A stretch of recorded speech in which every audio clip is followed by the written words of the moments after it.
Caleb chapter 3, part 1. The congregation hadn't traveled toward the Red Sea a day before another rebellion broke out, this time led by Korah. Have we heard his name before? A Levite who blamed Moses for the death of those who had gone into the promised land. He scorned Aaron as high priest and roused others to think likewise. 250 Levites stood with Korah, determined to preside over worship. Moses told them to stand at the entrances of their tents with censers of burning incense the next morning, and the Lord would decide. Struck by fire from the Holy of Holies, Korah and his rebels died horribly. The earth opened with a roar and swallowed them along with their households. Tumbling down into the yawning jaws of Sheol, they screamed as the jagged edges of the precipice closed over them like the teeth of a lion. And still, it was not enough to put an end to the stubbornness of hearts baked and hardened to stone beneath the sun of Egypt's profane and profligate gods. Stay away from the people, Caleb kept his wives and children inside the tent.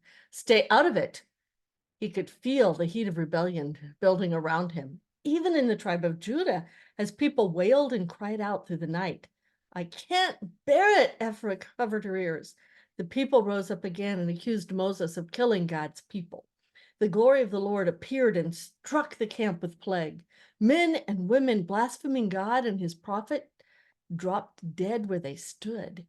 10, 100, 1,000, thousands upon thousands. The rebels could not run and hide, for God knew them and sought them out for destruction. Moses cried out for mercy and sent Aaron running to burn incense to atone for the people. Aaron ran to do what was asked of him and stood between the living and the dead. Finally, the people were silent, too afraid to open their mouths lest another plague fall on them. Too late, they remembered what the Lord had done in Egypt. If not for Moses and Aaron, they would all be dead. Caleb came out of hiding to help carry Judah's dead from the camp, but he knew it wasn't over. I can see it in their eyes. Ephrath put her arm around him in the darkness of their tent. What do you see, my love? She pressed into the shelter of his arms. Wrath. But it isn't for those who rebelled against the Lord, but against God himself for holding true to his word. It was as though the muddy waters of the Nile still ran in their veins, his included, for Caleb knew sin dwelt within him. He loved these men who had become his brothers. He loved them, and yet he hated them too. When he heard a man grumbling close by, he could have so easily raised his hand against him and struck him down. Resentment rose, bringing with it a lust for vengeance. My heart is a storm within me, Lord. You are my God. Let nothing stand between you and me. Sin crouches at the entrance of my heart, waiting to devour me, and I must fight against it. Oh God, how I must fight against the fire in my blood. Their faithlessness kept me and my sons from Canaan. Help me not to hate these people. Help me to stand firm beneath the cooling spring of your living water so that I may obey your every command, whether I understand or not. But the grumbling persisted. Low and undercut that still pulled at the souls of some, sucking the hope from God's promises. Bowing his head, Caleb gripped the hoe he used to dig graves until his fingers hurt. Help me, Lord. Oh God, help me not to give in to my wrath. The multitude followed the Lord and Moses back to the Red Sea, and then the wandering began. No one knew how long they would remain in one place. Caleb kept his eyes on the cloud, for when it rose, so too did he and his family members. Rise up, the Lord is on the move. Rise up. Jerioth bore another son. Caleb named him for the place where God allowed them to camp. When Ephrath bore a son, Caleb lifted him high before the cloud of the Lord. His name will be Hur. Hezron stood bent over his staff, another name not of our family. The years were heavy upon him, and the grief of sons lost spawned bitterness and hatred. Caleb did not weaken. Hur and Aaron held Moses' arms up while Joshua went against Amalek. So shall my son support those who are chosen of God to lead the people He held the babe against his heart. My sons shall choose honor over shame. May they grow strong in faith like you, but have Moses' compassion. The old man walked away. Caleb kept his sons close, even in the midst of Judah, not wanting them to mingle among those who still looked back toward Egypt and sighed. Zimri sought him out. We need you in the council of elders. To what purpose? They'd never listened to him before. Your enemies have died, my friend, many in the plague. Caleb lifted his head. And should I mourn them? You heard their screams just as I did. I lost sons that day. Have you no pity for me or those the Lord killed? It was their own faithlessness that brought them down. Dreams too long delayed in coming. Even Zimri was blind. It was not a dream. The land was there as God promised, ripe as the grapes and pomegranates Joshua and I brought back to you, and your fear hardened your heart against the Lord. My sons, my sons. Only Carmi and his son are left. Caleb saw the appeal in the old man's eyes, but would not give in to it. Faithless still, Zimri. You make excuses for blasphemers. You've heard the law. Love the Lord your God with all your heart and all your soul and with all your might. You and the others still hold fast to flesh and blood. You resent us so much? I resent the years of waste. Zimri looked at the young man playing games. His mouth drew tight. You will go into that land which we have been denied. Yes, when I'm 80, when my infant sons are as old as I am now. Misha and Marshala will be older still. Zimri hung his head. Caleb turned away, but Zimri grasped his arm. We need you. He looked up, his eyes moist. My grandsons need you. So Caleb went to the council of elders. You want to hear what I have to say? So be it. Stop talking among yourselves and listen to the Lord, God who brought you out of Egypt. It is too late to look back on what could have been. We must look forward to the promise God has given us. Yes, you will all die, but your sons will go into Canaan if they learn to obey the Lord.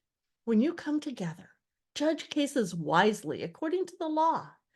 When you gather, speak of the miracles you saw in Egypt. Speak of the opening of the Red Sea. Speak of the water that came forth from the rock. Give thanks over the manna you receive from God's hand each morning. Give thanks for the pillar of fire that protects us by night. Confess to your sons and daughters that it is by our own sins that we wander this desert. It is because we did not trust the Lord that they must live as nomads.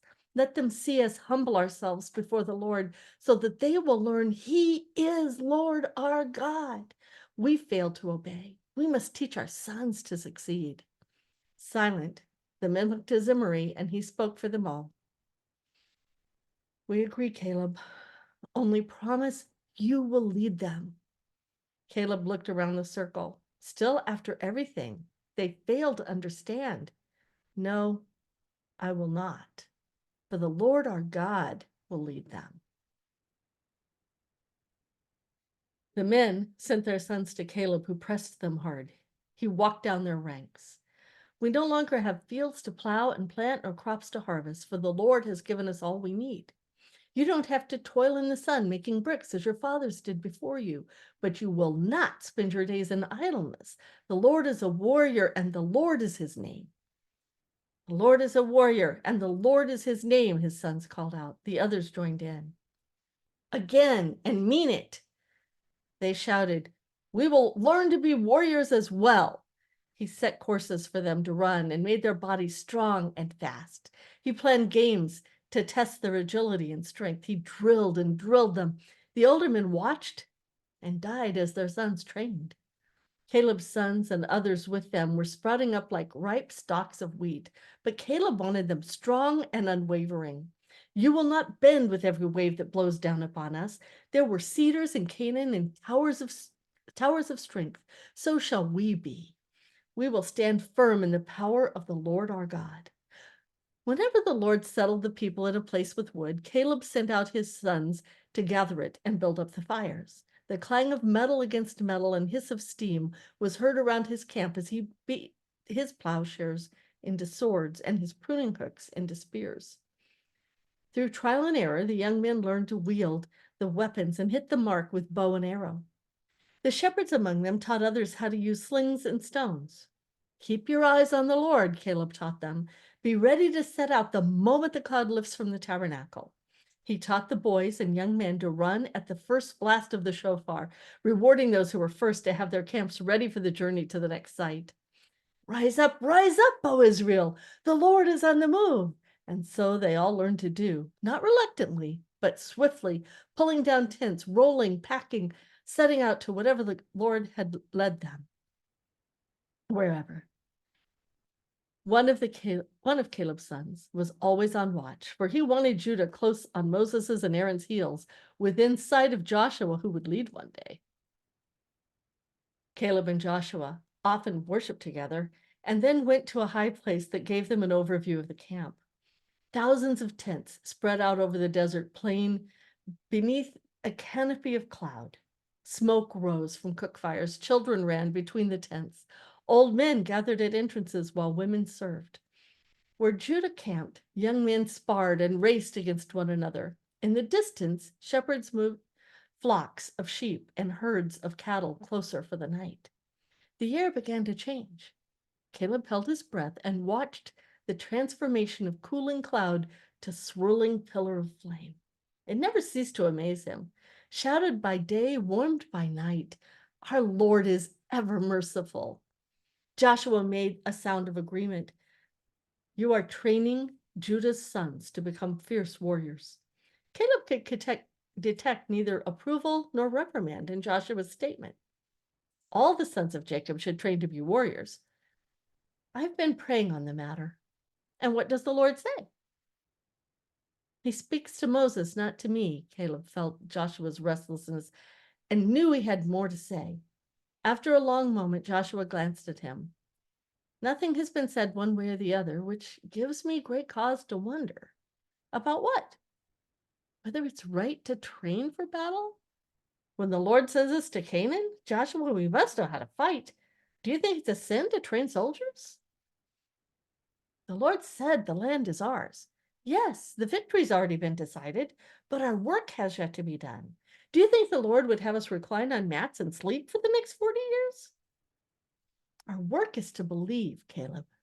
Yes, Joshua, but faith is proven by action. The 10 scouts who went in with us to Canaan believed in God, but they refused to act upon their faith by leading their brothers to Canaan. He sneered. Perhaps they would have had the courage had God crushed the walls of the fortified cities and obliterated the people before extending the invitation for us to occupy the land. You have no compassion for them? Caleb clenched his teeth.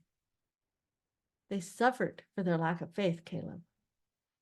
A lack of faith could grow within our ranks. Inactivity breeds rebellion. We must do something. What better than to prepare for the battle ahead? You speak as though we're soldiers or charioteers. We are slaves. We were slaves. Now we are free men, God's promise of a future and a hope. The children born to us in the wilderness will never have known the yoke of Egypt. They will be born beneath the canopy of God. They will walk in his presence every day of their lives. Perhaps it is for us who spent most of our lives bowing down to others to learn to be like our children. If I am bound to anyone as slave, it is the Lord our God.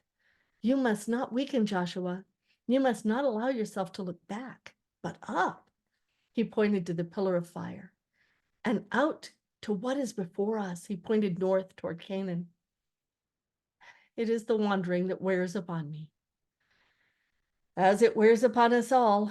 But it is a training ground too. Caleb looked toward the horizon. Would God rise up tomorrow and lead them somewhere else? Only the Lord could lead them through this wasteland and bring them to water. We may believe we wander aimlessly, my friend, but I am convinced God has a plan. I must believe, or I would despair. We are judged, and now we live with the consequences of our sin. But surely this isn't all about punishment. Every day we keep our eye upon him. We're learning to move when he moves. It is punishment. Yes, Caleb grew impatient, but it's also opportunity. He had thought much about it over the past weeks. Perhaps God always has more than one purpose. He judged us righteously, but he shows mercy. He gives us the law on which to fix our minds and hearts, a law that sets me at war within myself. And God told us to sacrifice every morning and evening. The smell is a constant reminder. He knows us so well. He gives us food and water to sustain us. He directs our every step. When the Lord rises up, we strike our tents and follow. When he returns to the tabernacle, we camp and we wait. In Egypt, our taskmasters did our thinking for us, and we responded like beasts of burden. Now we must think as men. We're not animals that graze at whatever pasture is available to us. We are faced with choices. Do we grumble among ourselves or walk the path God has given us? Caleb pointed northeast. That land is ours. Right now it is filled with people who bow down to false gods and practice all manner of evil. Every man, woman, and child is corrupt and rotten with sin. You saw how they worshiped their gods, casting babies into fire and fornicating on altars in the middle of town under every spreading oak. They practice worse abominations than Egypt, all puffed up and spread out like a cobra. The Lord sent us to the land as scouts to see what we would be up against. We saw, we know. Now we must prepare to do battle. Joshua said nothing. Silence had never sat well upon Caleb. He had no reason to doubt Joshua's courage, but he wished he knew what was going on in his mind. We've fought battles before, Joshua. The Lord didn't tell us to sit by and watch while he destroyed the Amalekites. He sent us into battle against them. Moses prayed, and God answered by giving us victory. Sometimes we're called to do nothing more than pray, Caleb. Yes, but it's wise to assume the Lord will destroy Canaan. Is it wise to assume the Lord will destroy Canaan with plagues first and then send us into the land? Or wiser to train and prepare for whatever God asks of us? Even if the Lord told them to stand and watch, the work would not be wasted if they were prepared to do whatever God asked of them. You've already made up your mind about what we should do. Caleb looked down at the camp spread across the plain. Where the tents of Judah were positioned, youth fought mock battles. After each rally, they backed off and began again. Are you trying to change it? Where is prayer in all this strife? Strife? Caleb's jaw tightened. There is less strife among the Judean boys who train than I've witnessed among the other tribes who do little more than gather manna every morning and then sit on their haunches and talk the rest of the day. Aimless talk leads to whining and complaining and rebellion. And as to prayer, it comes first. No one lifts a hand upon a weapon until after morning sacrifices and the reading of the law. Joshua's mouth curved wryly. But you are partial. His temper bubbled. Partial? You show particular attention to certain men. Why was Joshua pressing him so? Why didn't he just speak what was on his mind? What are you getting at, Joshua? You trained the sons of Judah. Of course. You have other allegiances. Caleb felt the heat surge in his face. Did he mean Edom? Caleb stared hard at Joshua through narrow eyes. My only allegiance is to the Lord who told me I will go into the land. When that day comes, I want my sons beside me, ready to destroy anyone or anything that stands in the way of our inheritance. Joshua put his hand on Caleb's shoulder. But you are Hebrew, my friend, a son of Abraham, and these others, all these others, are our brothers. Why bait me? Speak your mind. What has been in your mind has been on mine as well. We must train for battle. What troubles me is the way we're going about it. Scattered groups, scattered efforts. One day we may be at one another's throats rather than set against the enemies of God. The vision caught Caleb's heart. He gripped Joshua's arm. Then unite us. It's not my place to do that. Then speak to Moses. The Lord brought 12 tribes together and brought them out of Egypt. Surely he wants them to be one flock, not 12. Moses can also train us. He grew up in the Egyptian court among the princes. Much of his education must have centered on tactics and weaponry. And you're closer to him than his own sons, close enough to pose the question. You would have me be presumptuous? If you do not ask, you will not receive an answer. And what if he says no? Caleb did not want to speak rashly. He looked out over the thousands of tents. He could see the banners of each tribe, the space between the boundaries. Look at us. You're correct. We're scattered in our thinking. God is trying to bring us together through the law. One mind, one heart, one promise that give us hope. We cannot be 12 tribes encamped around the tabernacle. We need to become one nation under God. And every nation has an army. Let's build an army for the Lord. He looked into Joshua's solemn face. Joshua had aged greatly during the last months. Love for the people weighed heavily upon the younger man's heart. Speak to Moses, Joshua. Tell him what's on your mind and heart. I'm surprised you haven't already done so. He is troubled in spirit and prays incessantly for the people who are vain and bored and need something to occupy them. Ask, you know what Moses will do. He will go to the Lord. Caleb laughed joyously. Yes! He slapped Joshua hard on the back, and then we'll know if the fire in our blood was placed there by our own pride or by God's Spirit. And that's the end of part 1.